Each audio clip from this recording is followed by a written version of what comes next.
Olivia worked late shifts at the Chicago Public Library, shelving history and watching the winter through large leaded windows.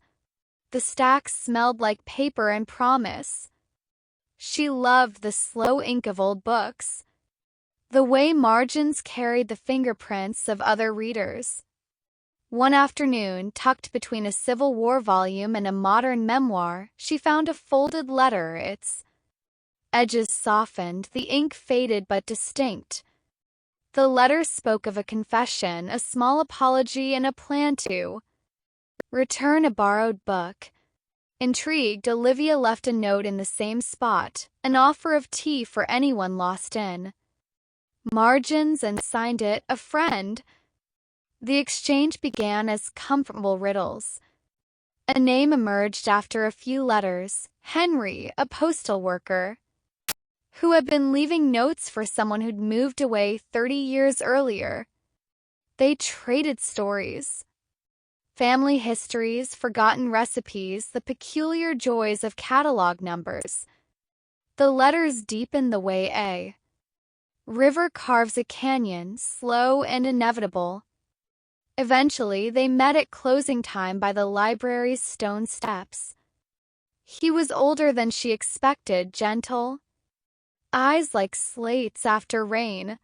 He told her about the letters he'd written a youth, about the person he had never quite stopped trying to bridge a gap with. Olivia confessed a fear that her life might settle into routines that felt like trimmed hedges. They built a friendship that unfolded in quiet afternoons. Henry introduced her to the city's hidden corners, a small bakery that baked cinnamon in a way that tasted like Sunday, an outdoor reading group that met in summer. He painted with words. She cataloged the nuance of his memories. Then came the twist. Henry grew ill. Hospital corridors replaced library aisles, and Olivia found herself filling in spaces she had only imagined.